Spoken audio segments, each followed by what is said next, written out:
Congress party is ramping up its fight for justice in the high-profile Ankita Bhandari murder case. In a significant development, All India Congress Committee General Secretary and Uttarakhand in charge Kumari Selja visited the state after a long hiatus, marking her first trip here since August 2025. Selja, who assumed the role of Uttarakhand Congress in charge on December 24, 2023, has made only a handful of visits since then, including her maiden trip on January 15, 2024, a follow-up on February 10, 2024, and the aforementioned August 2025 visit. Her return today underscores the party's renewed focus on pressing issues amid growing public discontent. Speaking at a press conference in Dehradun, Selja emphasized that as a responsible political party, Congress will continue to pursue the Ankita Bhandari case with utmost neutrality and sensitivity until justice is served to the victim's family. She demanded an CBI investigation under the supervision of a Supreme Court judge, highlighting concerns over the involvement of ruling party figures and the emotional toll on the state's residents. Selja sharply criticized the BJP government, accusing some member of complicity and questioning the depth of the ongoing probe, the role of implicated MLAs, and the action of the Chief Minister. She said that Congress has monitored the case closely to ensure the accountability for all involved. ना केवल एक अंकिता, अनेकों अंकिता और कितनी अंकिता पूरे प्रदेश में। देखो, कई बार एक नाम सिंबल बन जाता है।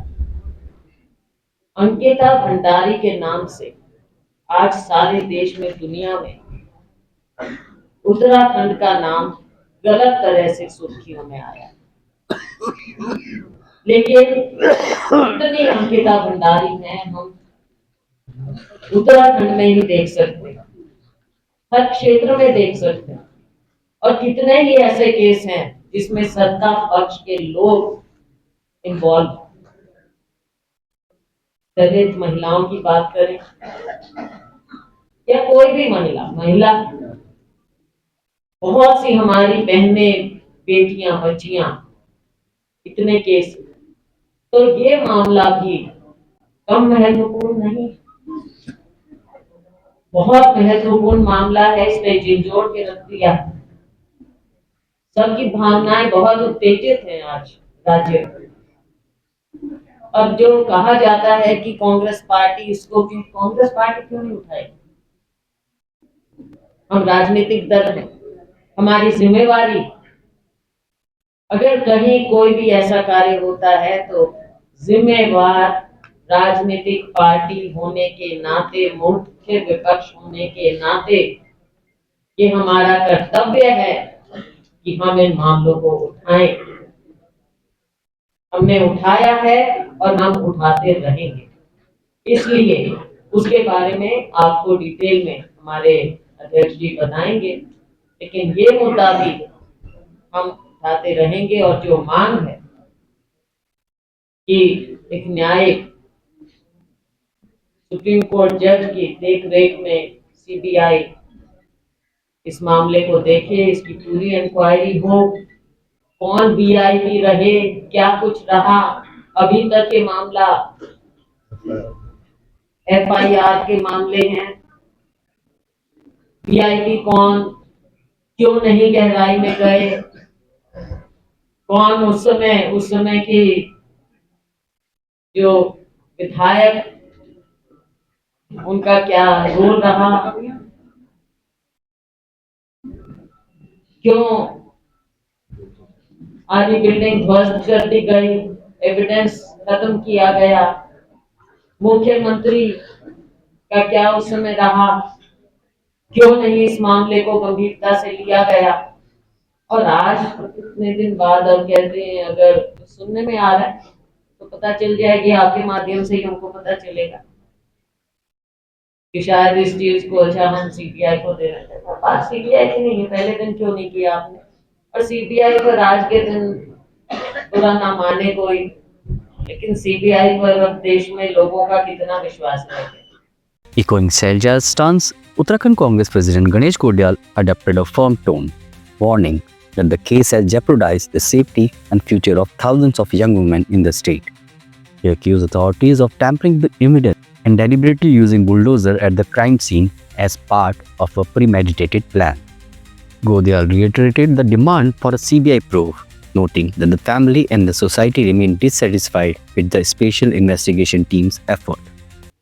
अभी हमने बहुत स्पष्ट मांग की है, पहले से करते आ रहे हैं। आप सब जानते हैं कि इस सरकार ने, और खास करके मैं मुख्यमंत्री जी को मैं टारगेट करना चाहूंगा कि पहले दिन जिस दिन अंकिता भंडारी का पार्थिव शरीर मिलने के बाद पोस्टमार्टम हो रहा था, उस पोस्टमार्टम के दिन सुबह रात को 2:30 बजे से सत्ता पक्ष और सत्ता में बैठे हुए लोग इस बात को प्रचारित करने में लगे थे कि उस रिजॉर्ट को बुलडोजर से तहस नहस कर दिया गया और ये दंड है आरोपियों का, अपराधियों पर ये दंड दिया गया।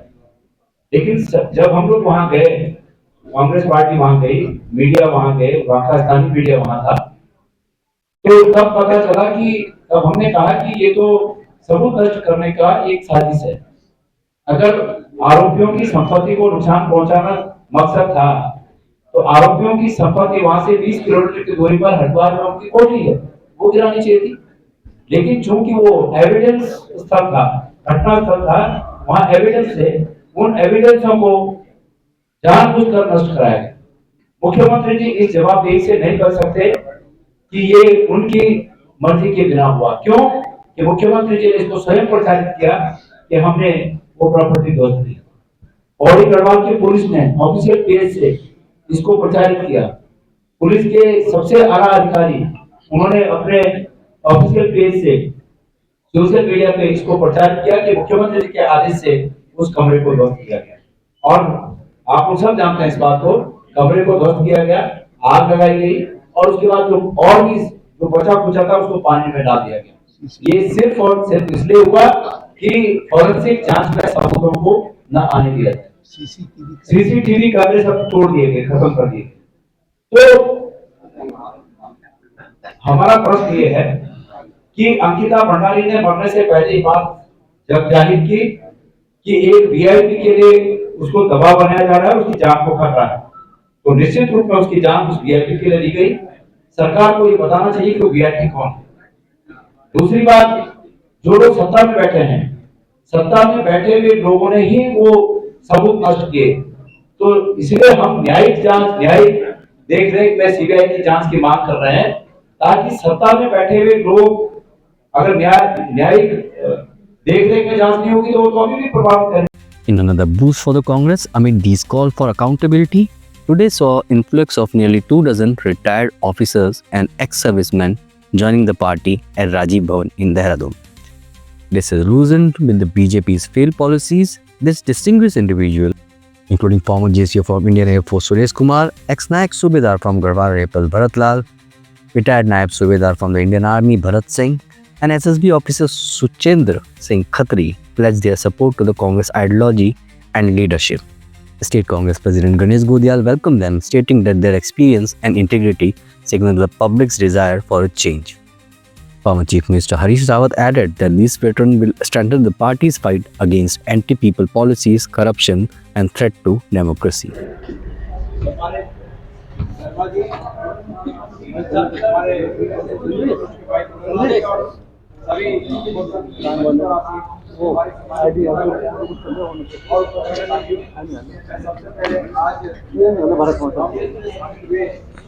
सभी भाइयों का और हमारे सरकार के विभिन्न मुद्दों से सेवानिवृत्त होकर उन्होंने ये समझा कि इस देश की और इस राज्य की भलाई के लिए कांग्रेस पार्टी ने लोकतांत्रिक रूप में सबसे सर्वथा platform. This surge in Congress rank, combined with their unwavering push for justice in Ankita Bhandari case, hints at shifting political winds in Uttarakhand.